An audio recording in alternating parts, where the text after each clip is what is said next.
ಎಲ್ರಿಗೂ ನಮಸ್ಕಾರ. ನಾನು ಒಂದು ಒಳ್ಳೆ ಟಿಪ್ಸ್ ಜೊತೆ ನಿಮ್ಮ ಮುಂದೆ ಬಂದಿದ್ದೀನಿ. ಅದೇನಪ್ಪ ಅಂದರೆ, ಯಾರೆಲ್ಲ ತುಟಿ ನಂದು ಬ್ಲ್ಯಾಕ್ ಇದೆ ಮತ್ತು ನಂದು ಬ್ರೌನ್ ಕಲರ್ ಇದೆ, ನನ್ನ ತುಟಿ ಕಲರ್ ಏನೂ ಚೆನ್ನಾಗಿಲ್ಲ ಅನ್ನೋರಿಗೆ ಇದೊಂದು ಒಳ್ಳೆ ಟಿಪ್ಸು ಮತ್ತು ಮನೆ ಮದ್ದು ಅಂತ ಕೂಡ ಹೇಳ್ಬೋದು. ನಾನು ಈ ರೀತಿನ ನನ್ನ ಮಗನಿಗೆ ಒಂದು ತಿಂಗಳು ಮಗುವಿಂದಲೇ ನಾನು ಯೂಸ್ ಮಾಡಿದೆ. ನನ್ನ ಮಗನ ತುಟಿ ಕಲರ್ ತುಂಬ ಪಿಂಕ್ ಬಂದಿದೆ ಮತ್ತು ತುಂಬ ಚೆನ್ನಾಗಿದೆ. ಇದೇನಿಲ್ಲ, ಇಲ್ಲಿ ದಾಳಿಂಬೆ ಹೂವು ನೋಡ್ತಾ ಇದ್ದೀರಲ್ಲ, ದಾಳಿಂಬೆ ಹೂವನ್ನ ತಗೊಬಂದು ಅಕ್ಕಪಕ್ಕ ಮನೇಲಂತೂ ಇಲ್ಲಾಂದರೆ ಊರಲ್ಲಿ ಎಲ್ಲ ಕಡೆಯೂ ಈ ರೀತಿ ದಾಳಿಂಬೆ ಹೂವು ಸಿಗುತ್ತೆ ಫ್ರೀಯಾಗಿ. ತಗೊಬಂದು ಅದನ್ನು ಇಲ್ಲಿ ನೋಡ್ತಾ ಇರ್ಬೋದು, ಅದ್ರ ಪೆಟಲ್ಸ್ ಇರುತ್ತಲ್ಲ, ಆ ದಳನ ಎಲ್ಲ ತೆಗೆದು ಅದ್ರದ್ದು ಆ ದಳನ ಎಲ್ಲ ಹಿಂಡಿ ಅದ್ರದ್ದು ಏನು ರಸ ಇರುತ್ತಲ್ಲ, ಆ ರಸನ ಮಕ್ಕಳು ತುಟಿಗೆ ಅಥವಾ ದೊಡ್ಡೋರು ಹೆಣ್ಮಕ್ಳು ಯಾರು ಬೇಕಾದರೂ ಹಚ್ಬೋದು. ಇದರಿಂದ ಯಾವುದೇ ರೀತಿ ಸೈಡ್ ಎಫೆಕ್ಟ್ ಕೂಡ ಏನೂ ಇಲ್ಲ.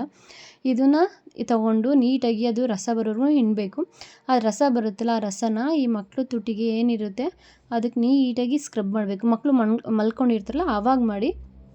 ಏಕೆಂದರೆ ಅವ್ರು ಎದ್ದಾಗ ಏನಾದರೂ ಮಾಡೋಕ್ಕೆ ಹೋಗ್ತೀನಿ ಅಂದರೆ ಅದು ಏನು ನಾವು ತುಟಿಗೆ ಸವರಿರ್ತೀವಿ ಸ್ಕ್ರಬ್ ಥರ, ಅದನ್ನೆಲ್ಲ ಅವರೇ ತಿನ್ಕೊಬಿಡ್ತಾರೆ. ಅದಕ್ಕೆ ಅವ್ರು ಮಲಗಿರ್ತಾರಲ್ಲ ಆವಾಗ ಮಾಡಿ. ನೀಟಾಗಿ ಅದು ರಸ ಬರುತ್ತಲ್ಲ, ಅದು ನೀಟಾಗಿ ತುಟಿಗೆ ನೀಟಾಗಿ ಸ್ಕ್ರಬ್ ಮಾಡ್ತಾ ಬಂದರೆ ಇದು ಮಕ್ಕಳು ತುಟಿ ಕಲರ್ ಏನಿರುತ್ತೆ, ಬ್ಲ್ಯಾಕ್ ಅಥವಾ ಬ್ರೌನ್ ಇರುತ್ತಲ್ಲ, ಅದನ್ನೆಲ್ಲ ನೀಟಾಗಿ ರಿಮೂವ್ ಮಾಡುತ್ತೆ. ಹಾಗೆಯೇ ಮತ್ತು ಮಕ್ಕಳು ತುಟಿ ಕಲರ್ ಚೇಂಜ್ ಆಗೋಕ್ಕೆ ಇದು ಹೆಲ್ಪ್ ಮಾಡುತ್ತೆ. ಇದು ಬರೀ ಮಕ್ಕಳು ಯೂಸ್ ಮಾಡಬೇಕು ಅಂತ ಏನಿಲ್ಲ, ದೊಡ್ಡೋರು ಕೂಡ ಯೂಸ್ ಮಾಡ್ಬೋದು. ದೊಡ್ಡೋರು ಇದನ್ನು ಡೈಲಿ 2 ಟೈಮ್ಸ್ ಯೂಸ್ ಮಾಡೋದ್ರಿಂದ ಒಳ್ಳೆ ರಿಸಲ್ಟ್ ಕೂಡ ಬರುತ್ತೆ. ಇದು ಯಾವುದೇ ರೀತಿ ಸೈಡ್ ಎಫೆಕ್ಟ್ ಕೂಡ ಇಲ್ಲ. ನಾವು ಬೇರೆ ರೀತಿ ಏನೇನೋ ತಂದು ನಮ್ಮ ತುಟಿ ಕಲರ್ ಚೇಂಜ್ ಆಗ್ಲಪ್ಪ ಅಂತ ಏನೇನೋ ಹಚ್ಕೋತಾ ಇರ್ತೀವಿ, ಮತ್ತು ಆ ತುಟಿ ಏನಾಗುತ್ತೆ, ಎಲ್ಲ ಡ್ಯಾಮೇಜ್ ಆಗುತ್ತೆ. ಅದ್ರ ಬದಲು ತುಂಬ ಚೀಪಾಗಿ ನಮಗೆ ತುಂಬ ಯಾವುದೇ ಸೈಡ್ ಎಫೆಕ್ಟ್ ಇಲ್ದೇ ಒಳ್ಳೆ ರೀತಿ ರಿಸಲ್ಟ್ ಬರಬೇಕು ಅಂದರೆ ಈ ರೀತಿ ಹೂವನ್ನ ಯೂಸ್ ಮಾಡಿ.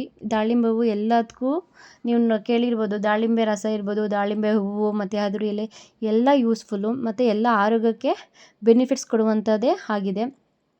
ಅದನ್ನು ಈ ರೀತಿ ತೊಗೊಂಡು ರಸನ ಹಿಂಡಿ ತುಟಿಗೆ ನೀಟಾಗಿ ಸ್ಕ್ರಬ್ ಮಾಡಬೇಕು. ಮಕ್ಕಳಿಗೆ ಮಲ್ಕೊಂಡಿರ್ತಲ್ಲ ಆ ಟೈಮಲ್ಲಿ ಮಾಡಿ, ತುಂಬ ಒಳ್ಳೆ ರಿಸಲ್ಟ್ ಬರುತ್ತೆ. Thank you.